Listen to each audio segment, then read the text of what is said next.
정부가 반도체와 AI 다음을 준비할 7대 시드 전략을 발표했어. 2030년에는 우리 기술로 달에 착륙하고 2029년에는 국산 오류정정 100큐비트급 양자 프로세서를 개발하겠다는 계획이야. 2035년까지 국산 소형 모듈 원자로를 상용 배치하고 뇌와 컴퓨터를 연결하는 제품도 상용화하겠다는 목표가 들어갔어. 소재 부품 장비 기술에는 2030년까지 10조 원을 투자하겠다는 내용도 포함됐지. 달과 원전, 양자 컴퓨터, 바이오까지 한꺼번에 등장하니까 국가의 미래 기술 목록처럼 보일 수 있어. 하지만 이 일곱 분야에 돈이 들어오는 속도와 매출이 만들어지는 과정은 완전히 달라. 일부 분야는 이미 해외 수주와 설비 투자가 시작됐어. 반대로 연구실에서 기술을 증명하고 규제까지 넘어야 하는 분야도 있어. 그래서 중요한 건 어느 기술의 이름이 가장 화려하냐가 아니야. 정부 예산과 민간 투자가 어디부터 실제 계약과 매출로 바뀌느냐가 핵심이야. 반도체 다음에 돈은 어디로 먼저 이동하고 어떤 조건이 갖춰져야 진짜 성장 산업이 되는지 알려줄게. 정부가 묶은 7분야부터 정확히 봐야 해. 소형 모듈 원자로, 핵융합, 차세대 재생에너지, 양자기술, 우주항공, 첨단 바이오, 핵심 광물 소재 공급망이야. 여기서 먼저 구분해야 할 게 있어. 정부가 목표 연도를 발표한 것과 그 산업에서 이미 매출이 발생하고 있다는 건 같은 말이 아니야. 국가계획은 보통 여러 단계를 거쳐야 실제 돈이 돼. 연구개발 예산이 배정되고 기술을 만든 뒤 실증 사업과 인증을 거쳐야 해. 규제를 통과하고 실제 발주까지 나와야 기업 매출로 잡히지. 그러니까 달 착륙이나 양자 컴퓨터 목표가 나왔다고 관련 기업의 실적이 바로 달라지는 건 아니야. 반대로 발표는 덜 화려해도 예산과 고객, 공급망이 갖춰진 분야에서는 돈이 훨씬 빨리 움직일 수 있어. 정부가 지금 이 일곱 분야를 묶은 이유는 크게 세 가지로 볼 수 있어. 한국 경제의 성장 속도는 둔화되고 있고 일할 수 있는 인구도 줄어들고 있어. 기존 산업만으로는 과거와 같은 성장률을 유지하기 어려워지는 거야. 두 번째는 산업과 안보의 경계가 사라지고 있다는 점이야. 원전과 양자, 위성과 핵심 광물은 기업이 돈을 버는 산업이면서 국가 안보와도 연결돼 있어. 세 번째는 반도체와 AI에서 확보한 기술과 자본을 다른 산업으로 넓힐 수 있기 때문이야. 한국이 잘하는 정밀제조와 반도체, 배터리, 통신 기술을 새로운 시장에 다시 적용하려는 거지. 따라서 이번 전략은 반도체를 버리고 다른 산업으로 이동한다는 뜻이 아니야. 반도체에서 축적한 제조 능력을 기반으로 다음 산업을 추가하겠다는 구조에 가까워. 그런데 일곱 분야를 모두 같은 속도로 보면 정책의 핵심을 놓치게 돼. 실제 돈이 움직이는 순서에 따라 크게 세 갈래로 나눠볼 수 있어. 가장 빠르게 매출과 계약이 나타날 가능성이 있는 쪽은 에너지와 핵심 소재 공급망이야. 이미 존재하는 공장과 고객이 있고 정부가 투자 규모와 조달 방향을 비교적 구체적으로 제시했기 때문이야. 그 다음은 위성통신과 양자기술처럼 정부가 초기 고객과 실증 시장을 만들어야 하는 분야야. 초기에는 민간 소비보다 국가 프로젝트와 기업용 시장이 먼저 열릴 가능성이 커. 가장 긴 시간이 필요한 쪽은 핵융합과 뇌컴퓨터 연결 같은 분야야. 기술적 성공뿐 아니라 안전성과 규제, 사회적 수용성까지 통과해야 하기 때문이지. 실제 돈이 먼저 보이는 분야부터 살펴보자. 화려한 달 착륙보다 당장 예산의 경로가 구체적인 건 핵심 광물과 소재 부품 장비야. 정부는 핵심 광물의 국내 가공과 재활용을 늘리고 수입국을 다변화하며 전략 비축도 확대하겠다고 했어. 소재 부품 장비 기술에는 2030년까지 10조 원을 투자하는 계획도 제시했지. 여기서 10조 원이 7산업 전체에 똑같이 배분되는 건 아니야. 핵심 광물과 소재 부품 장비 공급망을 강화하기 위한 별도의 투자 계획에 가까워. 왜 이 분야가 중요할까? 반도체와 배터리, 원전, 항공기에는 모두 특정 금속과 소재가 필요해. 기술이 있어도 핵심 소재를 해외 한두 나라에서만 가져온다면 공급이 끊기는 순간 공장이 멈출 수 있지. 그래서 돈이 이동하는 경로도 비교적 분명해. 해외 광물을 확보하고 국내에서 정제한 뒤 사용한 소재를 다시 회수하고 대체 소재까지 개발하는 구조야. 이 분야는 새로운 소비자를 기다릴 필요가 적어. 이미 반도체와 배터리, 자동차, 방산기업이 소재를 사용하고 있기 때문이야. 다만 핵심 광물 사업이라고 모두 수혜를 받는 건 아니야. 광물 가격이 떨어지면 재활용과 정제 사업의 수익성이 약해질 수 있고 환경 인허가와 장기 구매 계약도 필요해. 실제 성과는 발표된 투자금보다 공장이 가동되고 장기 공급 계약이 체결되는지에서 확인해야 해. 정책 자금이 들어와도 고객이 정해지지 않으면 매출로 이어지기 어렵기 때문이야. 같은 에너지 분야에서도 당장 산업의 형태가 보이는 건 소형 모듈 원자로야.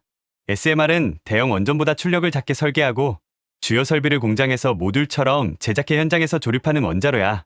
목표는 건설기간과 초기 투자 부담을 낮추는 거지. 정부는 2035년까지 국산 SMR을 상용 배치하고 2030년대에는 비경수형 원자로 건설도 시작하겠다는 계획이야. AI 데이터 센터가 늘면서 안정적으로 전기를 공급할 발전원이 필요해진 것도 SMR 관심을 높이고 있어. 이 분야에서는 정책 발표보다 앞서 실제 공급망 움직임도 나오고 있어. 두산에너빌리티는 미국 테라파워의 나트륨 원자로에 들어갈 원자로 용기와 내부 구조물 등 핵심 부품 계약을 따냈어. SK이노베이션도 테라파워의 미국과 해외 SMR 사업에 참여하기 위한 예비 협력을 맺었지. 둘은 같은 단계가 아니야. 두산에너빌리티는 실제 부품을 만드는 계약이고 SK이노베이션은 앞으로 사업 범위를 정하기 위한 초기 합의야. 이 차이를 구분해야 정책 뉴스에 휘둘리지 않아. 협약서에 서명했다는 기사와 실제 주문이 들어왔다는 기사는 기업 실적에 미치는 무게가 완전히 다르거든. SMR에서 돈이 움직이는 경로는 길어. 원자로를 설계하고 규제기관의 허가를 받은 뒤 핵심 부품을 생산하고 실제 발전소를 건설해야 해. 발전소가 가동된 뒤에는 연료와 정비, 운영 서비스에서 반복 매출이 생길 수 있어. 초기 한 번의 건설보다 장기간 이어지는 운영 공급망이 더 큰 시장이 될 수도 있지. 하지만 아직 해결되지 않은 문제도 많아.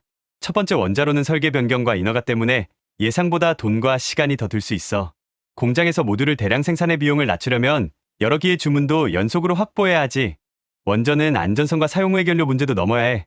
기술적으로 가능하다는 것과 주민 수용성까지 확보해 실제로 짓는 건 다른 단계야. 그래서 SMR 산업을 판단할 때는 정부 목표 연도보다 실제 허가와 착공, 핵심 부품 수주를 봐야 해. 2035년 상용화 목표가 유지되는지는 첫 실증 사업의 일정과 비용에서 드러날 거야. 같은 에너지 묶음에는 핵융합과 차세대 재생에너지도 들어가 있어. 정부는 2030년대 후반 핵융합 발전을 추진하고 고효율 태양전지와 해상풍력, 수소 생산 기술, AI 전력망도 개발하겠다는 계획이야. 그런데 이 분야들도 시간표가 서로 달라. 핵융합은 안정적인 발전을 증명하는 것부터 어려운 장기 연구 개발이고 전력망과 태양광 풍력 기술은 지금도 실제 설비 투자가 진행되고 있어. 그래서 같은 에너지 정책 안에서도 매출은 전력망과 발전 설비에서 먼저 보일 수 있어. 핵융합은 장기 연구비가 먼저 들어가고 상업 매출은 훨씬 뒤에 나타날 가능성이 크지. AI 전력 수요가 늘어날수록 발전소만 추가한다고 해결되지 않아. 생산한 전기를 데이터 센터와 산업단지까지 옮길 송전망과 변압기, 저장장치도 같이 필요해. 이 때문에 미래 에너지 투자에서 실제 병목은 발전기보다 전력망이 될 수 있어. 발전사업 발표보다 송전선과 변전소의 예산과 착공이 더 중요한 이유야. 다음은 양자기술이야. 정부는 2029년까지 국산 오류정정 100큐비트급 양자 프로세서를 개발하고 2035년에는 양자칩 제조 경쟁력을 세계 최고 수준으로 끌어올리겠다는 목표를 세웠어. 양자 컴퓨터는 기존 컴퓨터보다 모든 계산을 빠르게 하는 기기가 아니야.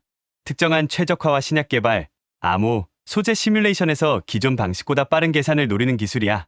여기서 100큐비트라는 숫자만 보면 안 돼. 양자 컴퓨터는 큐비트가 많아도 오류가 크면 계산 결과를 믿기 어려워. 그래서 실제 경쟁력은 큐비트 수와 함께 오류율, 연결성, 계산을 유지하는 시간에서 갈려. 실험실에서 칩을 만든 것과 기업이 반복해서 사용할 수 있는 장비를 만드는 것도 다른 문제야. 양자 산업에서는 완성된 컴퓨터보다 주변 장비에서 돈이 먼저 움직일 가능성이 있어. 양자칩을 아주 낮은 온도로 유지할 극저온 장비가 필요하고 큐비트를 조작할 제어 전자장비와 소프트웨어도 있어야 해. 양자 통신과 보안 시스템, 클라우드 접속 서비스도 별도 시장을 만들 수 있지. 한국이 반도체 제조에서 가진 경험은 양자칩 분야의 장점이 될 수 있어. 하지만 기존 반도체 공장을 그대로 사용한다고 양자칩이 만들어지는 건 아니야. 소재와 공정, 측정 장비가 다르고 아직 어떤 방식의 양자 컴퓨터가 최종 표준이 될지도 정해지지 않았어. 초전도와 이온 트랩, 중성원자처럼 서로 다른 방식이 경쟁하고 있지. 그래서 양자 기술은 지금 당장 대규모 이익을 만드는 산업이라기보다 기술 선택권을 확보하는 투자에 가까워. 정부가 초기 연구비와 시험 환경을 만들고 기업이 실제 사용처를 찾아야 시장이 생겨. 2029년 목표가 달성돼도 그 자체가 상용화를 뜻하지 않아. 기업이 돈을 내고 사용할 만큼 정확하고 안정적인 계산을 제공하는지가 다음 시험대야. 우주항공에서는 달 착륙이 가장 강한 제목이야. 정부는 2030년에 첫 국내 달 착륙을 추진하고 2032년에는 두 번째 착륙 임무도 계획하고 있어. 2035년에는 독자적인 저궤도 위성통신망 구축도 목표로 제시했지. 하지만 우주산업에서 매출이 달 착륙선에서만 생기는 건 아니야. 로켓과 위성 본체, 통신 장비, 지상국, 관측 데이터, 위성보험과 운영 서비스까지 긴 공급망이 있어. 달 착륙은 이 기술을 한 번에 검증하는 국가 프로젝트에 가까워. 실제 돈은 반복적으로 발사되는 위성과 위성통신에서 먼저 만들어질 가능성이 있어. 달 착륙선은 국가가 몇 차례 구매하는 특수 프로젝트지만 저궤도 통신망은 여러 위성을 계속 제작하고 교체해야 해. 통신과 관측 데이터를 기업과 정부가 사용하면 운영 매출도 생길 수 있지. 이 분야에서는 정부가 첫 고객이 되는 게 중요해. 민간 기업이 개발한 위성과 발사체를 정부가 구매해야 초기 매출과 운영 경험이 쌓이기 때문이야. 과거의 우주 개발이 연구기관 중심이었다면 앞으로는 민간 기업이 제작과 발사, 데이터 사업에 더 많이 들어와야 산업이 돼. 정부가 모든 기술을 직접 만드는 방식만으로는 수출 기업을 키우기 어려워. 달 착륙 목표가 산업 성과로 이어졌는지는 착륙 성공만으로 판단하면 부족해. 그 과정에서 개발된 부품과 위성, 통신 기술이 다른 고객에게 반복해서 팔리는지를 봐야 해. 한 번의 국가 행사로 끝나면 연구개발 성과야. 같은 기술이 수출과 민간 서비스로 이어지면 산업 성과가 되는 거지. 첨단 바이오에는 AI 신약 개발과 자유실험실, 유전자 세포 치료, 뇌컴퓨터 연결 기술이 들어갔어. 정부는 2030년까지 AI 바이오 기반을 만들고 2035년에는 뇌와 컴퓨터를 연결하는 제품의 상용화를 목표로 하고 있어. 이 분야는 기술이 성공해도 매출까지 시간이 오래 걸릴 수 있어. 사람의 몸에 사용하는 제품은 임상시험과 안전성 검증, 규제기관의 허가를 통과해야 하기 때문이야. AI가 신약 후보 물질을 빠르게 찾았다고 바로 약이 되는 건 아니야. 실제 환자에게 효과가 있는지 확인하는 과정에는 여전히 많은 시간과 비용이 들어가. 그래서 첨단 바이오에서도 초기도는 완성된 치료제보다 연구도구와 데이터, 자동화 장비에 먼저 들어갈 수 있어. 연구원이 직접 반복하던 실험을 로봇과 AI가 수행하면 연구개발 속도를 높일 수 있지. 뇌컴퓨터 연결 제품은 의료기기와 개인정보, 윤리 문제까지 함께 다뤄야 해. 2035년 목표가 기술 개발만의 문제가 아닌 이유야. 이 분야는 성공했을 때 시장이 크지만 실패 확률과 규제 위험도 높아. 그래서 정책 발표만 보고 상용화 시점을 확정하면 안 돼. 지금까지 7분야를 보면 공통점이 하나 보여. 정부가 선택한 기술 대부분은 민간 기업이 혼자 초기 위험을 감당하기 어려워. 필요한 투자금은 크고 상용화까지 오래 걸리며 국가안보나 인프라와도 연결돼 있지.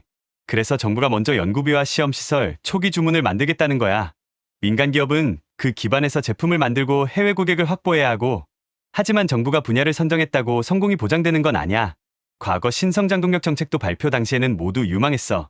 그중 실제 산업으로 커진 분야는 정부 예산뿐 아니라 민간의 대규모 투자와 수출 고객이 따라온 곳이었지. 반도체도 정부가 이름을 정했다고 성장한 게 아니야. 기업이 오랫동안 공장과 연구개발에 투자했고 세계 고객에게 제품을 팔면서 경쟁력을 증명했어. 이번 7분야도 같은 과정을 거쳐야 해. 예산을 받는 연구과제가 많다는 것보다 제품을 사는 고객이 늘어나는지가 더 중요해. 정책이 성공하는 경로는 비교적 분명해. 정부가 핵심 기술에 예산을 집중하고 실증 사업을 만든 뒤 기업이 자체 자금을 추가로 투자해야 해. 규제를 정비하고 첫 발주가 나오면 생산 능력이 늘고 해외 고객까지 확보하면서 매출이 반복되는 구조가 만들어져. 중간 시나리오도 있어. 기술 목표는 일부 달성하지만 상용화와 규제가 늦어지는 경우야. 연구개발 성과는 나오는데 제품을 사는 고객과 매출은 예상보다 늦게 생기는 거지. 이 경우 정책은 실패했다고 단정하기 어렵지만 기업 주가는 먼저 기대를 반영했다가 흔들릴 수 있어. 기술 성공과 투자 수익이 같은 시점에 나타나지 않기 때문이야. 가장 좋지 않은 경로는 7분야에 예산이 얇게 나뉘는 경우야. 모든 분야를 조금씩 지원하면 발표할 과제는 많아져도 세계 시장에서 앞설 기술은 만들기 어려울 수 있어. 부처마다 비슷한 사업을 반복하고 실증 이후 구매자가 없으면 연구 결과가 매출로 연결되지 않지. 그래서 관련 산업을 볼 때 확인할 기준도 달라져야 해. 첫 번째는 전용 예산이 실제로 얼마나 배정되는지야. 10년 뒤 목표만 있고 다음 해 예산과 사업 주체가 없다면 아직 선언에 가까워. 두 번째는 기업이 자기 돈을 함께 넣는지야. 정부 지원만 기다리는 사업보다 민간 기업이 공장과 인력을 투자하는 사업이 상용화 가능성은 더 높아. 세 번째는 계약과 고객이 있는지야. 업무 협약과 기술 개발 발표보다 실제 발주, 공급 계약, 매출이 훨씬 강한 증거야. 여기서 질문 하나가 생길 수 있어. 반도체 다음 산업을 키우면 반도체 투자는 줄어드는 걸까? 그렇게 볼 필요는 없어. 양자칩과 위성, SMR 제어 장치와 첨단 바이오 장비에도 반도체가 들어가기 때문이야. 오히려 이번 전략은 반도체 수요처를 더 늘리는 방향으로도 작동할 수 있어. 한국의 기존 제조업이 새로운 산업의 부품과 장비 공급자로 들어갈 기회가 생기는 거지. 다만 관련 기술에 반도체가 들어간다는 이유만으로 삼성전자와 SK하이닉스에 바로 큰 매출이 생긴다고 보면 안 돼. 실제 수요 규모와 공급 관계가 확인돼야 직접적인 영향이라고 말할 수 있어. 또 다른 질문은 어떤 분야에서 돈이 가장 먼저 보이느냐야. 현재 계획만 놓고 보면 핵심 광물과 소재 부품 장비, 전력망, SMR 공급망에서 실제 발주가 먼저 나타날 가능성이 있어. 기존 산업과 고객이 있고 투자 계획도 비교적 구체적이기 때문이야. 양자와 우주는 정부 실증과 초기 구매가 시장을 만들 가능성이 커. 핵융합과 뇌컴퓨터 연결은 기술적 성공과 규제 통과까지 더 긴 시간이 필요하고, 그러니까 7산업은 같은 출발선에 서 있지 않아. 정책 이름은 하나지만 투자 시계는 서로 다르게 움직여. 이번 정책의 설명이 틀렸다고 볼 조건도 있어. 2027년 이후 실제 예산이 목표와 다르게 줄거나 실증 사업과 규제 개선이 계속 미뤄진다면 이번 전략은 선언에 머물 가능성이 커져. 반대로 정부 예산보다 더 큰 민간 투자가 따라오고 해외 수주까지 나오면 의미가 달라져. 정책이 산업의 초기 위험만 줄이고 시장은 민간이 키우는 구조가 만들어지는 거야. 결국 정부가 반도체 다음으로 고른 건 하나의 산업이 아니야. 에너지와 우주, 양자 바이오, 핵심 소재를 묶어 앞으로의 성장과 안보 위험에 동시에 대비하는 기술 포트폴리오를 만든 거야. 가장 먼저 돈이 움직일 가능성이 있는 곳은 이미 고객과 공급망이 존재하는 에너지와 소재 분야야. 양자와 우주는 정부가 첫 시장을 만들어야 하고, 핵융합과 첨단 바이오는 더 긴 검증 시간이 필요해. 그래서 이번 정책에서 봐야 할 건 2030년 달 착륙이라는 가장 큰 문구 하나가 아니야. 예산이 실제 공장과 시험시설로 들어가고 기술이 계약과 반복 매출로 바뀌는지 봐야 해. 그 순간부터 정부가 심은 미래 산업의 씨앗이 정책 테마가 아니라 실제 산업이 되는 거야. 오늘의 돈의 시그널은 여기까지야. 다음 신호에서 다시 만나.